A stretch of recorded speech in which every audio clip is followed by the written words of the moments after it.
actually is going to be a stream, just recording on my pant leg because, yeah, I wanted to get your guys' opinion about this. So you guys know that Lewis didn't have his car for a little bit. He had to get it serviced. And for about, what was it, 3 days? 2 days? Two or 3 days. 2 or 3 days, right? He brought his bike to the place where he gets his car parked, because the idea is that, well, if he's not using the parking space, you might as well just use it for the bike. Now, you guys know, right? What is more expensive to store? Would it be a bike or would it be a car? It would be naturally a car, right? So the place that he parks the car at, they have bikes and they have cars there, but they admit that a lot of the bikes, they don't check it. They've had some of the bikes there for a couple of years, and yeah, they just let it be. Now, the thing is that his parking space that he has, it's not really assigned to him. It's very strange. Like, you pay for a parking spot, and the way that New York is that they park the cars all over the place. So there's a bunch of times where, instead of just being able to get out of your car, just drive the car out, you have to ask like the parking attendant to like basically jigsaw it out of there.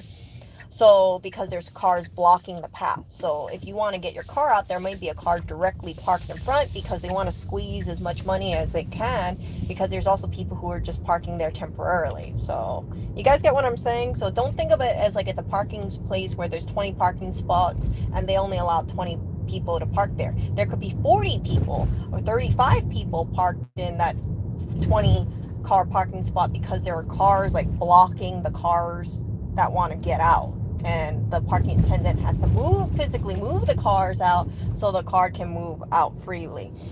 So because his car wasn't around, because his car wasn't there, you thought like, okay, well, just park it in the bike section, because that way someone else can make money and just park someone else's car over there. Remember, it's being paid monthly. It's not being paid daily. So if he's not using the parking stall, the place is still getting money. And again, a bike costs much less to store than a car, right? Imagine if you have all these bikes on a bike rack kind of thing. So everything was okay.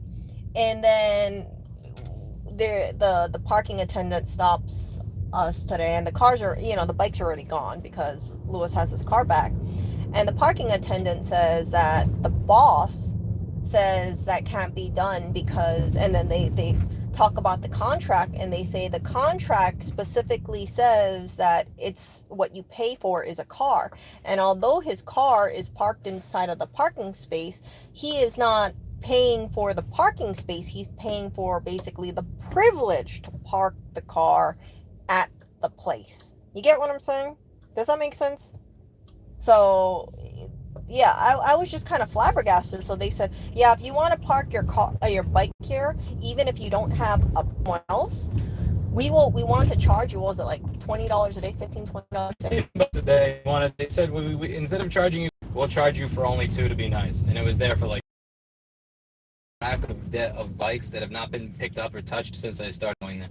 Yeah, and I just thought it was so uncool, because I'm thinking to myself, okay, so you're pocketing the money because he's not parking his car in the parking space. You're making an additional, I think it's like $20-$30 a day because someone else is parking in that space. So you're making money on top of money, and you have the audacity to say, oh, we want more money from you.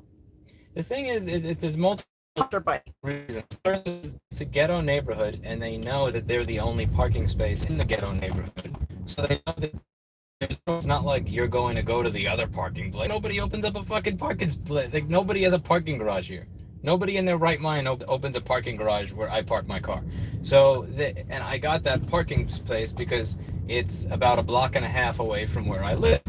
Which, again, like, I've lived here for 12 years, but just nobody's opening a parking garage here. So they know that there's no competition or no choices. And since they know there's no competition or no choices, they can kind of do what they want. And so they kind of have you by the balls in that regard. Now, I understand not wanting to have people just leave shit, because it's like, can I just leave it for one day? I've worked at businesses where it's like, can I leave it for one day, turns into 2 days, turns into 10 days, turns into 30 days, I'm going to pretend I'm your friend so that I can get shit for free. I get having that boundary. But at the same time, I told you that if that's the case, tell me up front. Tell me ahead of time. So I said I don't have a vehicle because a vehicle has getting something done to it. Can I park this here instead? This is my unit of transport. And he says yes.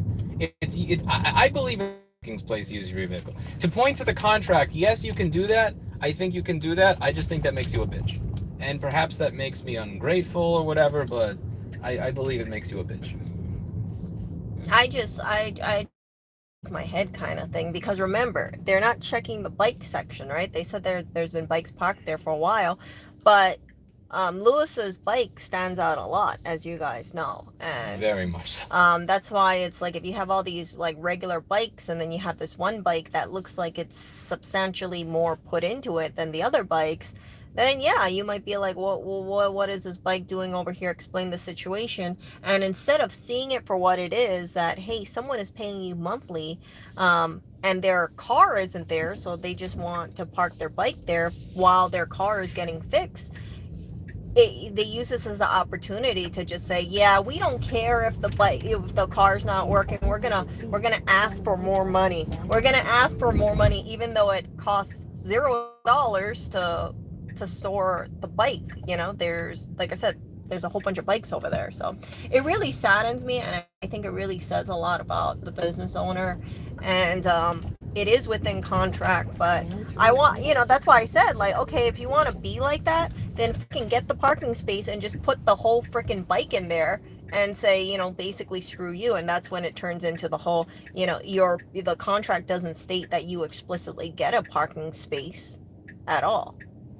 And I think that they do it that way because that they can weasel it Also, out. did you notice they stopped taking credit cards last month? And I told you that's because they don't pay taxes. That's not why they stopped taking, because they said the machine is broken. In New York City, the machine is broken is keyword for I don't pay taxes, my employees are off the books, or I get so many chargebacks because I'm a cunt of a business owner that I can't accept credit cards. This is why they stopped taking credit cards. Remember when I mentioned that the other month? I said, okay, he's either not paying his taxes or he's pissing off his customers. It's one or the other. And now, granted, in New York City, lots of businesses can't get by if they have to pay their taxes. That additional 30 or 40% you need to make is the difference between you making a living and you going out of business in a city that's this expensive for a lot of people. But in particular, what it shows is that I think they piss off their customers so much that they get chargebacks all the time because they are cunts. And I think the problem with it is that, yeah, it's just they're cunts. And it explains why they did that. Now it all kind of makes sense. But as I said, there are certain places in New York City and certain types of businesses where they know they're the only one in the neighborhood, so they can do whatever they want. So, for instance, like, for me to be able to park this car 1 block away from my apartment, I should not be able to do that where I live. That's just not something I should be able to do in my neighborhood. That doesn't exist. And if somebody exists that's able to provide that, then they're going to milk you and they're going to rape you every which way they can because there's no option. Yeah. But that's part of the general scumminess of New York City. It's baked in, and that's why I push back on it a little. Like, you didn't say this up front. It's like, give what you can later. You give what you can. Give what you can later. You pay a monthly cost for a car. They're making money on top of you because they're parking someone else's car over there, right? In that parking spot that you already prepaid for. And that's what I just find kind of surprising at all. But, at the end of it, right, some people are just very, very driven by money, and then they see an opportunity and they, again, like you said, right, they can interpret it. And this is just an opinion, okay? This is just my thoughts, right? But they can say, let's push the boundary. Let's see, can we get more money? Can we have someone who prepays for a monthly parking spot? They bring their bike in and then tell them, oh yeah, we want you to pay for your parking spot that you've already prepaid for on top of a bike as well. And when someone wants to park their car there for daily, we're going to rack in more money. So they make the amount that you pay for that parking spot for that daily amount, that, because it's already a monthly rate, plus the daily person who parks in there, additional $30, plus you parking the bike there, $15. And yeah, I just parked outside and risked it getting stolen. Fuck that. I only did that because I thought he was cool with it. Yeah, but you're a bitch. Well, opinions, right? But Yeah, I mean, like, I heard it from the parking guy, and I thought, like, man, this must be a shitty situation because, yeah, boss is saying this kind of stuff. And again, I have no problem with the parking people. They have to follow directives that they get from their I don't know if that's boss. true yet because this may not be a boss. Dino, no, Dino taught me this. He would do this type of shit too. I know. You make up a boss and then you pocket the money. So that's how you that's how you make money on these sets. If you're in one of those situations where your boss is never there and you have one of those jobs and you're around people that you believe or have reason to believe have more money than you, what you do is you come up with this type of shit where you say, "Oh yeah, my boss saw this and said that. You have to pay, and you pay me, and you don't give me a receipt." Like, really? Come on. You, No. you act nice. Dino used to call this fuck shit. It's where you shake someone's hand with the right, where you pickpocket them with the left. Mm. And he's like, "Oh yeah, I'm your friend. It's not me. It's that the boss noticed." No, and you're trying to make money. You're trying to take it for yourself. Yeah, so you know what I can do? I want to call up and just talk and just say, hey, this is a You're gonna see situation. him make his voice deeper on the phone when he pretends he's the owner. No, no, He's gonna okay, you're gonna hear him talking 2 octaves deeper, saying, no, This is the boss." no. Yeah, This is classic New York shit. I used to. let's see. And they got me by the balls because it's like I don't want to walk 15 blocks. I'd rather just walk one. It's the principle of the thing, though. It's not the $30. The $30 won't kill me. $30 won't kill me. It's just like the principle of it. It's so fucking slimy. It makes me want to walk 12 blocks instead of one. Yeah, yeah. It's just like, why are you such a fucking scumbag? Just say up front what you want. If you want the money, just say you want the money. Don't be a bitch and pretend that oh, you can use your spot and then charge for it later. Yeah.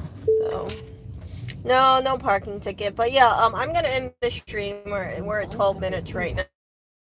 But if I want to keep it short so you guys can re-listen, please let me know what your thoughts about it is. My thoughts about handling it is just give a call to the company and say, hey, this is a situation. I want to, I want to just talk to you about it because I think it's kind of unfair. You already prepay for the spot, so why are you paying on top for a bike for 2 days when you're going to be making money off of that parking spot? If that's our spot where the freaking car is, because you already paid for it, you see? Or just park it off on the side. Just put it in a spot because, yeah, that isn't very eloquent. I But you guys personally get what I'm don't mind saying. if they bill. I respect your right to bill for whatever you want. All I ask is say up front if that's what you're going to do. Don't be a bitch and hide behind it later. That's all I ask. Yeah. Don't hide later. Don't Don't renege. Yeah, like if don't make it seem like you can use this bike with the spot that you pay for, and then afterwards say, "Oh, by the way, it's gonna be $15 a day." Like, just again, it's a small amount of money, all things considered. So just tell the truth about what it is that you want up front, rather than make up shit later. Yeah. I would. It's just a bitch ass way to do business. But then when you do that, then you have to worry about the type of retaliation. It's a stupid thing. Typically what you want to do is once you realize that someone's that type of business person, you want to avoid them because it adds stress to your life. Far further stress than the 12 blocks. Yeah. Yeah. Okay, you guys. I will talk to you guys later. And yeah, I don't know. That's it for today. And as always, I hope Erica learned mic technique. I mean, I hope you learned something. Whatever. Yeah. So leave me a comment what you guys think what can be done. I've already explained my situation. I'm thinking about calling and just explaining, like, hey, what the hell kind of thing. No, I mean, like, maybe I'm just being very. If you spend too much of your day getting caught in the weeds, calling and arguing and stuff it's not really. over $15 or $30 here and there, then you wind up losing sight on the things that matter, that are truly valuable. Which is why I don't. But on this stuff, it's like if you don't put your foot down, then you just get treated like a bitch. Exactly. And you don't want to be a bitch. Exactly. So yeah, I don't want. I mean, I want your life to be less stressful, and I just want to communicate, make a short phone call, and say my piece, and say, is this. You have to kind of understand it where I see it. The parking space is already prepaid for. We've now repeated this 2 or 3 times. Okay, you guys. I shall talk to you guys later. See ya.